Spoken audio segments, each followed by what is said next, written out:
Mes chers frères et sœurs, c'est un plaisir d'être devant vous en ce matin. Alors je vois que l'église est bien remplie pour commencer cette nouvelle année ecclésiale. Ça fait plaisir de voir de nouvelles têtes, des personnes qui reviennent nous visiter, des personnes qui viennent de loin aussi. Nous avons terminé notre série sur les paraboles et nous avons été grandement édifiés avec ces paraboles. Et c'est vrai que en cette période, en ce moment, Dieu m'interpelle souvent sur un thème qui me revient souvent même dans mes méditations, et c'est sur l'amour. Et vous savez, lorsque nous sommes exposés à certaines choses, parce que nous sommes humains, notre nature nous pousse, avec le temps, lorsque nous sommes exposés avec des choses que nous aimons avec le temps, elles perdent de la valeur. Est-ce que vous êtes d'accord avec moi ? C'est à peu près dans tous les domaines. Vous savez, moi, lorsque je vois une mangue, mes yeux ils sont en train de briller. Mais pour une personne qui a grandi dans les Antilles, c'est comme une pomme. Je me rappelle que lorsque j'étais allé à Trinidad, je voyais des mangues. J'avais l'impression que j'étais déjà au paradis. Et les mangues, ils étaient par terre. Et moi, je me dis, mais attends, ça coûte presque 2 euros, 1,50 € en France. Et les gens, ils laissent ça par terre. Donc moi, je ramassais et j'en mangeais tous les jours des mangues, jusqu'à ce que je tombe malade parce que c'était vraiment quelque chose pour moi. Et je vois qu'il y a des personnes qui passent à côté des mangues. Il y en a même qui shootent les mangues. Et moi, j'étais, waouh, sérieux ? Parce qu'ils ont grandi, ils ont été tellement exposés à ça que, voilà. Et ça, c'est pas que pour les fruits. Peut-être que pour ceux qui sont mariés, la première fois que vous avez vu votre femme, votre cœur, vous perdiez les mots, vous n'arrivez plus à placer 2 phrases, votre cœur battait à la chamade. Peut-être que vous avez même dansé ou je ne sais pas. Et après quelques années, vous la voyez.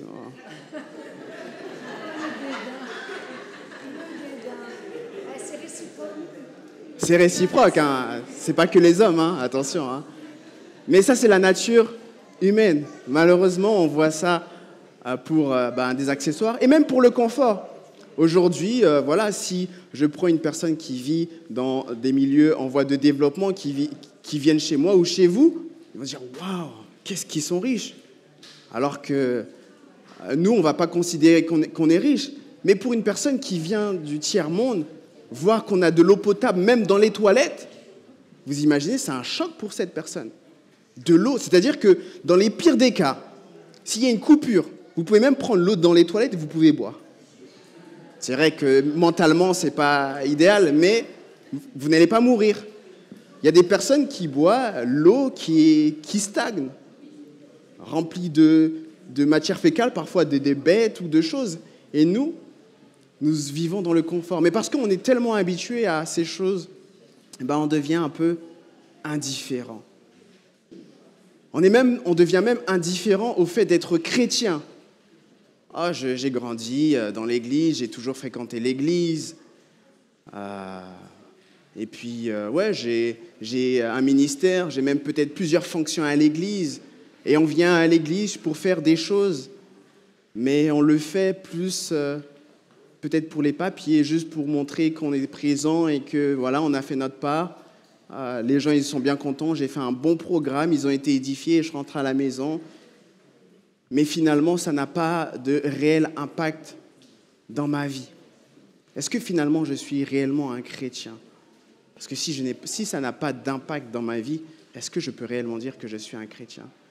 Et l'évangile, on a tellement entendu l'évangile que peut-être que l'évangile ne nous fait plus rien. Ouais, il y a un petit bonhomme qui est mort il y a 2000 ans sur une croix, et alors, on est en 2023. Qu'est-ce que ça fait pour moi, en fait ?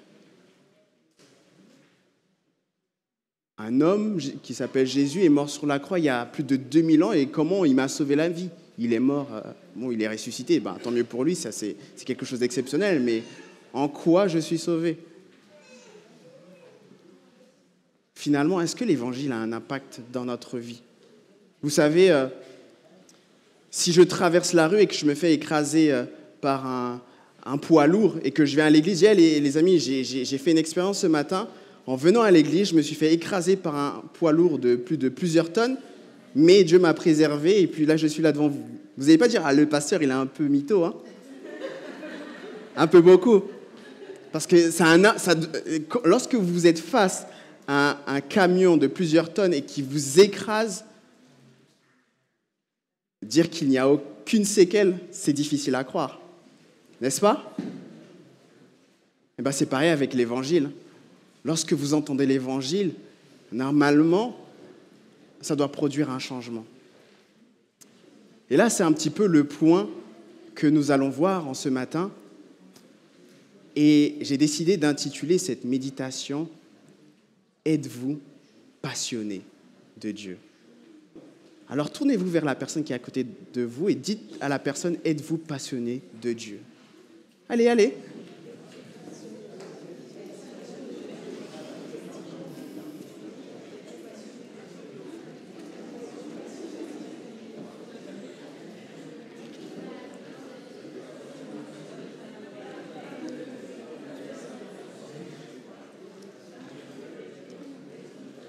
Alors, je vois pas mal de sourires. J'imagine qu'il y en a certains qui ont été même plus zélés, ils ont même répondu oui, hein, moi je le suis, hein. Il n'y a pas de problème. Hein. Hein, qui a répondu? Qui a dit oui? Yes, je n'ai pas demandé de répondre, hein. C'était juste une question. Yes. Je vous propose d'incliner la tête pour que nous puissions prier et demander à Dieu de nous accompagner durant cette méditation. Tendre et Père éternel, nous voulons te remercier, Seigneur, pour cette opportunité. Seigneur Dieu, tu nous as grandement bénis et à travers cette méditation, nous voulons faire attention avec ce que tu nous as donné. Nous voulons revaloriser ce que tu nous as donné, Seigneur Dieu, et nous voulons que cette parole puisse demeurer dans notre cœur et puisse réellement nous transformer, soit avec chacun d'entre nous, dans le nom et pour ton Fils Jésus-Christ, nous t'avons prié. Amen. Je vais vous inviter à aller dans le livre de Jean 2,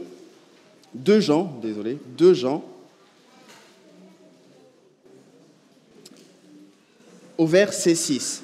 Alors j'ai décidé d'intituler ce texte-là « Êtes-vous passionné ?» Parce que pour moi, en fait, on est censé aimer. Et la définition de l'amour, si on va sur Internet, ça va être très vaste. Vous allez trouver plein de choses. Mais pour moi, je définis l'amour en un seul mot, c'est-à-dire la passion. C'est-à-dire, je suis passionné. Et la question que j'ai envie de me poser, en fait, parce que comme j'ai pu le dire à l'introduction, lorsque nous sommes exposés à certaines choses, on a tendance à peut-être dévaloriser les choses qu'on aimait une fois. Et lorsque nous perdons ces choses-là, c'est là que nous voyons l'importance de ces choses-là. Et la Bible nous dit, justement, c'est un reproche de Jésus. Parce que quel est le reproche que Jésus fait à son peuple dans Apocalypse? C'est qu'il a abandonné quoi? Son premier amour. Et ça, c'est la tendance humaine. Et nous devons faire extrêmement attention. Donc, ma définition de l'amour, c'est vraiment d'être passionné. Alors, c'est vrai que vous avez trouvé plein de types de définitions, mais moi, c'est vraiment la passion. Alors, la question qu'on pourrait se poser, comment puis-je réellement savoir si je suis passionné de Dieu? Comment savoir si j'aime Dieu, si je suis passionné de lui? Alors, j'aimerais vous inviter à voir quelques indices que j'ai pu, dans ma méditation, trouver afin de vous les partager pour que vous puissiez savoir finalement, peut-être qu'à la fin de cette méditation, savoir si vous aimez réellement Dieu ou si vous êtes réellement passionné. Alors, le premier indice. Alors moi, je me suis posé la question. Pour ceux qui ne le savent pas, je suis papa depuis quelques mois. Et je me dis, est-ce que j'aime mon fils? Je dois me poser la question. C'est pas tout le monde qui aime leurs enfants. Alors, je me pose la question. Et donc, premier indice, est-ce que je pense à lui? Quand je me lève, quand je ne suis pas à la maison, quand je suis en pastoral ou je suis absent de la maison pendant quelques jours, est-ce que je pense à lui? Est-ce qu'il est dans mes pensées? Est-ce que je débute ma journée et dans les premières heures, je pense à lui, je vais le voir, même s'il dort, je vais lui faire un petit bisou, je prie sur lui et pour lui. Est-ce que avant de m'endormir, je passe un moment avec lui, je prie avec lui, je passe du temps avec lui? Ça, c'est le premier indice. Et vous savez, aujourd'hui, on vit dans un monde où les jeunes et les moins jeunes, les dernières pensées, c'est: est-ce que j'ai reçu des j'aime? Est-ce que j'ai des vues sur TikTok, sur Facebook? Alors ça, là, il n'y a pas de question. C'est sûr qu'on aime les technologies. Hein. Là, on n'a même pas besoin d'aller à travers les indices. C'est automatique. Des fois, les dernières pensées, c'est: OK, je poste cette photo et d'ici demain matin, il faut que j'ai au moins 500 vues et je ne sais pas combien de j'aime. Et le matin, la première chose qui me vient à l'esprit, dès que Dieu m'accorde à nouveau ce souffle de vie, c'est quoi? Le portable. Pourquoi? Pour voir ce qui s'est passé durant la nuit. Et ma question, justement, est de savoir, est-ce que mes premières pensées vont vers Dieu quand je me lève, lorsque je réalise que j'ai pris conscience, que j'ai encore le souffle de vie? Est-ce que je remercie Dieu? Ou est-ce que lorsque je prends conscience que je suis en vie, que je respire, je vais dans tout ce qui est distraction, technologie et tout ce que le monde me propose? Est-ce que mes dernières pensées sont: waouh, Seigneur, j'ai eu une journée peut-être compliquée, mais tu m'as protégé, je suis rentré à la maison, il y a des personnes qui sont sorties ce matin, qui ne sont pas rentrées chez eux, et je te loue, Seigneur Dieu, parce que malgré la journée difficile que j'ai eue, je suis à la maison. Et avant de dormir, je repasse un autre moment avec lui. Ou est-ce que je passe mes dernières minutes de la journée à autre chose? Ça, c'est le premier indice. Et je vais vous inviter à aller dans Philippiens 4, au verset 8. Et s'il y a une personne qui l'a trouvé, elle peut directement aussi le lire à voix haute. Sinon, je le lirai. Je vais le lire. Philippiens 4, verset 8. Oui, à voix haute.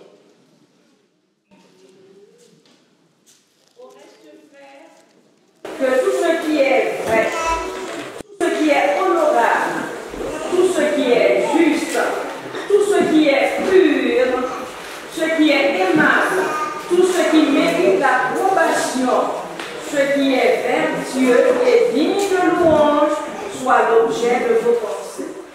Yes. Dans ce texte, on voit que Dieu nous donne une recommandation.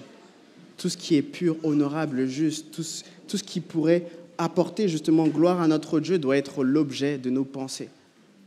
Alors moi, ça m'est déjà arrivé lorsque j'étais pas forcément si mature que ça spirituellement, que je dis bon allez, je vais sur Netflix ou je regarde un petit film après une longue journée, une petite détente, je commence un épisode, finalement ça s'arrête sur une note, je dis aïe aïe aïe, non là je vais mal dormir si je regarde pas le reste de l'épisode, donc j'enchaîne le deuxième. Et là, je dis, mais franchement, les producteurs, ils font exprès. Là, il faut que je termine le troisième. Et finalement, je regarde 1, 2, 3, 4. Est-ce que je suis le seul à avoir expérimenté ça? Peut-être que je suis un extraterrestre et vous êtes tous... Moi, en tout cas, je l'ai expérimenté. Et après, on arrive, on voit l'heure, on dit, ah ben mince, il est tard. Et du coup, la méditation, elle est raccourcie, mais vraiment raccourcie. Et donc, c'est plus vraiment une méditation, c'est une méditation pour juste me donner bonne conscience. Finalement, ce texte me dit que toutes mes pensées doivent être dirigées vers de bonnes choses, des choses honorables. Et les séries que je regardais, elles n'étaient pas forcément bonnes spirituellement ou même honorables. Deuxième indice, est-ce que vous ressentez le manque? Lorsque je suis pas chez moi et que je suis absent pendant des heures ou des jours, j'ai un petit manque. Ma femme et mon enfant me manquent un peu. Je pense à eux. Et est-ce que vous ressentez ce manque lorsque vous n'avez pas cette communion avec Dieu? Lorsque vous ne priez pas le matin ou lorsque vous n'avez pas de moment de louange, de méditation, de prière, est-ce que vous ressentez ce manque en vous? Nous allons lire dans le psaume 63 au verset 2 ce qu'il est dit.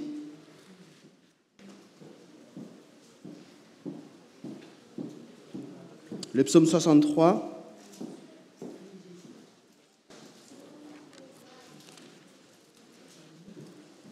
Et il est dit, « Ô Dieu, tu es mon Dieu, je te cherche, mon âme a soif de toi, mon corps soupire après toi dans une terre aride, desséchée, sans eau. » Au chapitre 42 aussi, psaume 42.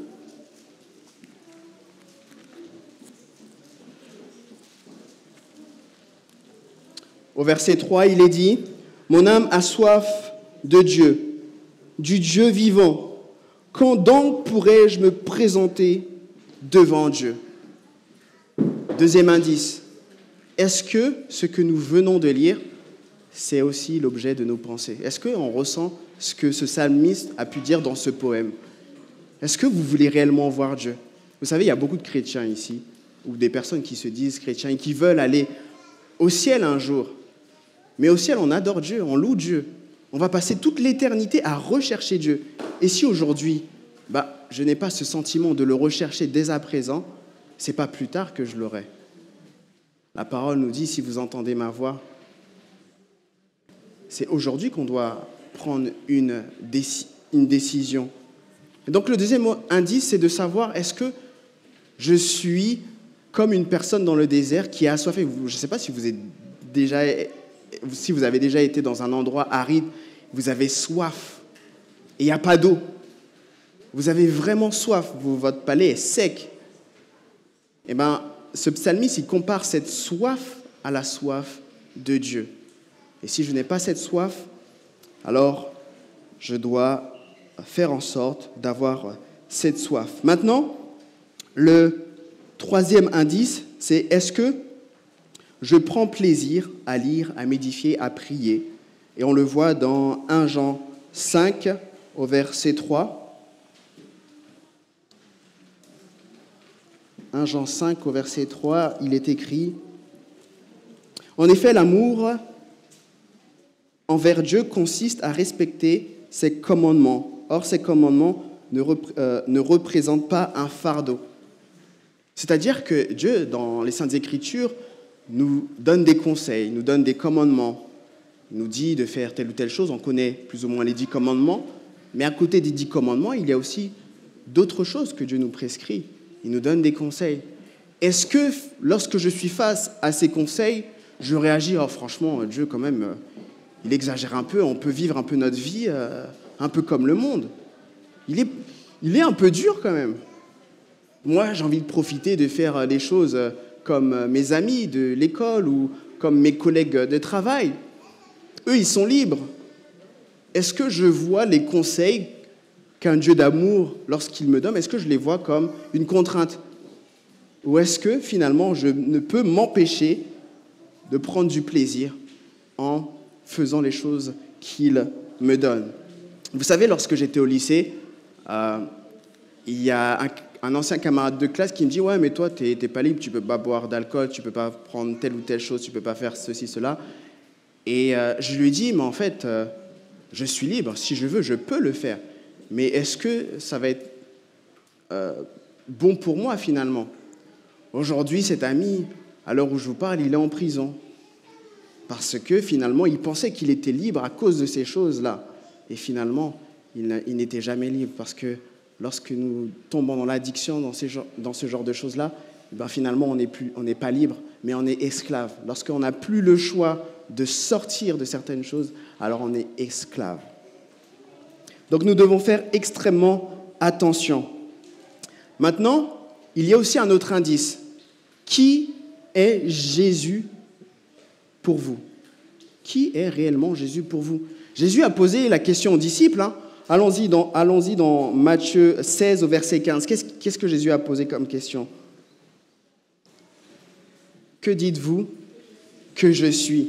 Et aujourd'hui, ce matin, Jésus vous pose la question. Qui il est pour vous, en fait? S'il est réellement votre sauveur et votre Seigneur, alors à ce moment-là, il y a certaines choses que vous devez faire dans votre vie et accomplir. Le dernier indice se trouve dans 1 Thessaloniciens, chapitre 1, au verset 4. Alors, s'il y a une personne qui veut aussi le lire.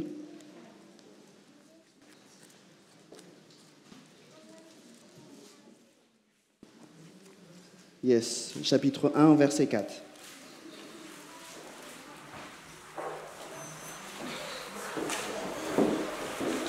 Nous savons, frères, bien-aimés de Dieu, que vous avez été élus. Yes, continue.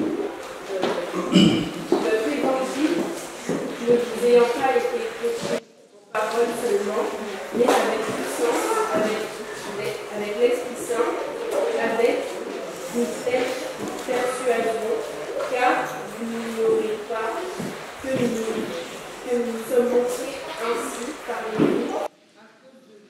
Voilà. Donc ici, l'apôtre va dire, on sait que vous êtes des élus. Mais comment l'apôtre sait que les personnes qu'il a en face de lui sont des élus? Premièrement, ils ont reçu l'évangile. Mais de quelle manière ils ont reçu l'évangile d'après le texte?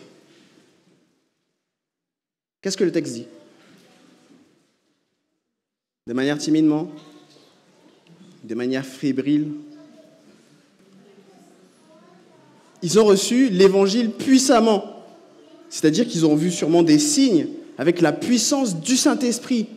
Et la question que je me pose, lorsque j'ai reçu l'évangile, est-ce qu'elle a eu un impact dans ma vie? Est-ce qu'elle a un impact aujourd'hui dans ma vie? Vous savez, c'est vrai que nous avons plusieurs phases dans notre vie. C'est vrai que nous avons des hauts et des bas dans notre vie chrétienne. Et vous savez, lorsque j'étais beaucoup plus jeune, peu de temps après, un peu avant même le baptême, j'avais vraiment le feu à fond. Je me rappelle, j'allais à l'église en vélo alors que j'habitais à des kilomètres, qu'il pleuve, qu'il neige, j'allais en vélo pour faire des études bibliques et je restais toute la journée, je ne mangeais pas parce que en fait, j'adorais en fait les études bibliques. J'avais cette faim, j'avais cette soif et je ne ressentais même pas la faim. J'allais à l'église le matin et je repartais à 22h parce qu'il y avait un groupe de personnes qui étudiaient la Bible. Donc j'étais avec eux et j'étudiais la Bible. Et aujourd'hui, la question que je dois me poser, est-ce que maintenant, même en tant que pasteur, j'ai toujours ce désir? Parce que vous savez, je peux faire les choses pour faire les choses. Et ma relation avec Dieu, je la mets de côté. Je peux toujours être pasteur et couper ma relation avec Dieu. Parce que on a été, on sait plus ou moins faire certaines choses, donc je peux faire les choses mécaniquement, comme pour d'autres personnes peuvent le faire dans leur ministère que Dieu leur a confié. Est-ce que j'ai toujours cette flamme? Vous savez, et parfois même, nous devons faire attention parce qu'il y a des personnes qui peuvent tuer cette flamme ou éteindre cette flamme ou vous décourager lorsque vous êtes passionné. Vous n'avez jamais entendu un peu l'expression comme ça? Oh, il est jeune, il est au début de sa foi, il faut le laisser, il va comprendre plus tard que la réalité de la vie, c'est pas comme ça et il va se refroidir. T'inquiète pas, laisse-le, il va être confronté à des difficultés, ça va bien le refroidir. On a tous entendu des petites choses comme ça, peut-être dans des commérages ou telle chose. Mais moi, je veux vous dire en tout cas une chose, un avertissement. Lorsqu'une personne a cette flamme, lorsqu'une personne a cette soif, ne découragez jamais un enfant de Dieu qui a cette flamme, parce que vous aurez des problèmes avec Dieu. Deuxièmement, lorsqu'il y a des personnes qui viennent vous décourager, la Bible nous dit, prenez garde que personne ne prenne votre couronne. Donc, l'évangile, est-ce qu'elle a un effet dans ma vie? Est-ce que finalement, j'entends l'évangile, j'ai entendu cette méditation ce matin et je vais recontinuer à ce que j'ai pu faire dans le passé? Est-ce que finalement, dans ma progression et dans ma marche spirituelle avec Jésus, je suis en progression de manière exponentielle à détester le péché et à grandir de manière exponentielle à aimer la justice et ce que Dieu me donne à travers sa parole? ou bien est-ce que c'est le contraire? Et la question que vous devez vous poser, ce n'est pas est-ce que le pasteur il a raison, mais est-ce que c'est une réalité dans votre vie? Est-ce que finalement, je déteste plus le péché aujourd'hui qu'avant ma conversion? Ou est-ce que je l'aime plus? Depuis que je suis pasteur, est-ce que j'aime plus certaines failles que j'aime? Ou est-ce que finalement, je les déteste plus? Est-ce que je prends plaisir ou est-ce que finalement, je suis même dégoûté par ces choses? Mais comment j'ai pu faire ça durant toutes ces années, en fait? Et ça, c'est une réalité que nous devons réellement nous poser. Il y a aussi Jean 17, verset 3, mais nous n'allons pas le lire. Je vais vous raconter rapidement, puisque le temps avance, un petit témoignage. Vous savez, j'ai pu le partager avec quelques personnes en comité restreint, mais avant d'être pasteur, durant ma formation, par la grâce de Dieu, j'ai pu utiliser les dons que Dieu m'avait donnés depuis l'époque, il m'a toujours donné, et j'ai eu souvent de bons retours. Ah, j'aime bien tes méditations, j'aime bien la manière dont tu encourages, tu seras un bon pasteur, tu seras telle ou telle chose. Et donc, gloire à Dieu pour toutes ces choses-là. Mais vous savez, en fait, j'étais pas réellement, je dirais, dans une crainte pure, pas négative. C'est-à-dire que voilà, je me dis, bon, de toute façon, Dieu, il est avec moi, c'est bon, ça va bien marcher, il n'y a pas de problème, etc. Jusqu'au jour où je suis interpellé par le Saint-Esprit. Et lorsque je fais cette rencontre avec le Saint-Esprit, mes chers frères et sœurs, je ne vous cache pas que là, j'ai tremblé. J'ai tremblé littéralement, j'ai pris peur. Mais ce n'est pas la peur du noir ou la peur des rongeurs ou la peur qu'on pourrait avoir. Hein. C'est une sorte de peur qui vous fait réaliser qu'en fait, vous n'êtes rien. Une sorte de crainte qui vous fait réaliser que vous n'avez rien. Et en fait, avant cette rencontre intime avec le Saint-Esprit, j'étais comme un peu le jeune homme riche. Ah, c'est bon, je fais ces choses-là depuis, hein. Je suis né quand même à l'église adventiste, hein. Mes parents, ils sont adventistes, c'est ma maison, je suis né dans la maison. Et puis, j'ai fait mon parcours, j'ai grandi dans l'église, et maintenant, je vais au séminaire, je fais des études bibliques, j'apprends à prêcher, j'apprends à faire tout ce que Dieu, pour me préparer pour être un pasteur. Donc voilà, je suis plus ou moins serein. Même si on apprend dans notre séminaire que la tâche d'un pasteur, c'est compliqué, c'est extrêmement difficile, et c'est pas tout le monde qui arrive jusqu'au bout, mais voilà. Donc ça allait, jusqu'au jour, je suis pris et saisi par le Saint-Esprit. Et là, vous savez ce qui s'est passé? Là, je me suis mis à pleurer comme un bébé. Et j'ai dit, non, Seigneur, là, en fait, c'est comme si je réalisais, c'est comme si j'étais aveugle. J'ai réalisé que la tâche, elle était immense. Et j'étais tellement en état de choc que même lorsque j'étais en période de stage, je suis allé voir mon pasteur, j'ai dit, écoute, pasteur, là, le Saint-Esprit m'a saisi et là, c'est chaud. Et j'ai essayé de lui faire comprendre indirectement que s'il pouvait me garder une année de plus pour retarder mon entrée en tant que pasteur autorisé, qu'il devait le faire. Mais finalement, ça ne s'est pas réalisé comme il le voulait. Tout simplement pour vous dire, mes chers frères et sœurs, quand le Saint-Esprit vous saisit, vous êtes comme ces prophètes dans la Bible qui réalisent qu'ils sont devant le Dieu Tout-Puissant. Et la majorité des prophètes, comment ils réagissent? Ils prennent peur. Mais ce n'est pas la peur qu'on pourrait avoir comme je vous l'explique. Hein. On réalise que, waouh, comment se tenir finalement devant ce Dieu pur, juste? Comment se tenir devant le peuple de Dieu? Et c'est vrai que depuis que je suis arrivé dans cette église, à chaque fois qu'il y a des études bibliques, c'est vrai que les après-midi, je consacre beaucoup de temps au Saint-Esprit. Et c'est vrai qu'il y a même des personnes qui pensent et qui ont même déjà dit, il n'y a pas que le Saint-Esprit. Mais vous savez, Dieu m'a appelé et un jour, je serai devant lui, en jugement. Et vous savez, quand des personnes ont ce genre de pensée, ben moi je suis tout simplement attristé parce que le Saint-Esprit est Dieu.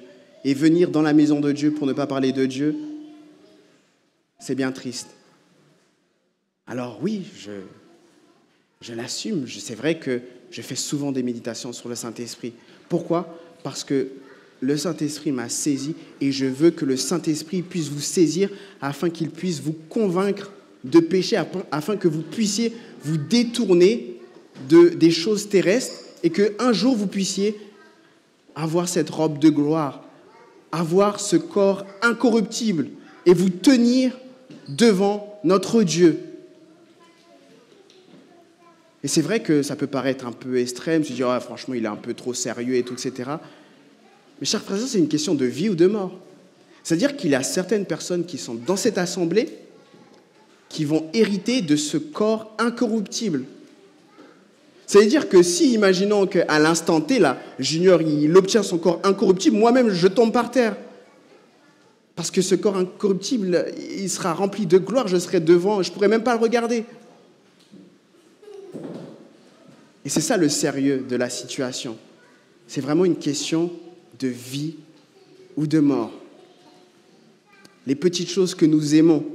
Et comme je le disais, il y a des personnes qui disent « Oui, c'est vrai que moi je suis chrétien, c'est vrai que j'aime Dieu, mais pas tout de suite. Là, il faut que je règle quelques petites choses.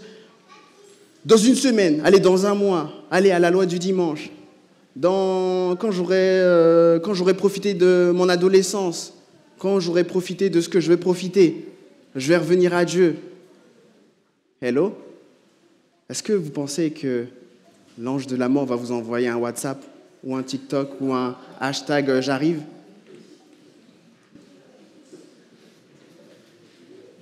Et c'est ça en fait le problème.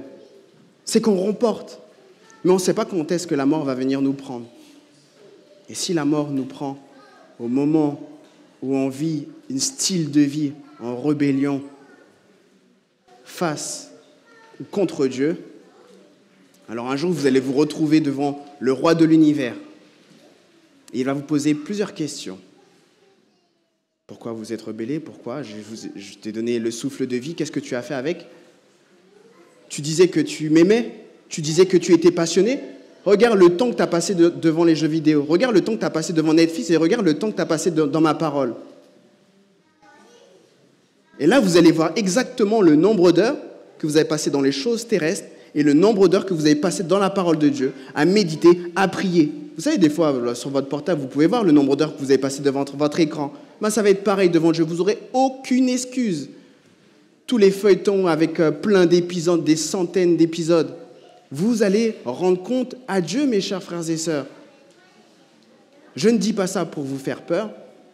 Je ne dis pas ça pour que vous puissiez forcément jeter vos télévisions, toutes les distractions que vous pouvez avoir. Mais il y a certains d'entre vous qui doivent le faire parce que vous allez périr. Ce n'est pas tout le monde qui a peut-être cette faiblesse, mais il y en a certains d'entre nous qui doivent carrément jeter les jeux vidéo, la télé, tous les styles de musique qu'ils écoutent. Parce que c'est votre vie éternelle qui en dépend. Si votre œil est une occasion de chute, qu'est-ce qu'on doit faire? Mettre des gouttes pour mieux l'entretenir et pour mieux vivre et pour profiter du péché? Est-ce que c'est ça? Mes chers amis, vous pouvez ne pas réellement être d'accord avec moi, mais c'est la parole de Dieu qui dit cela.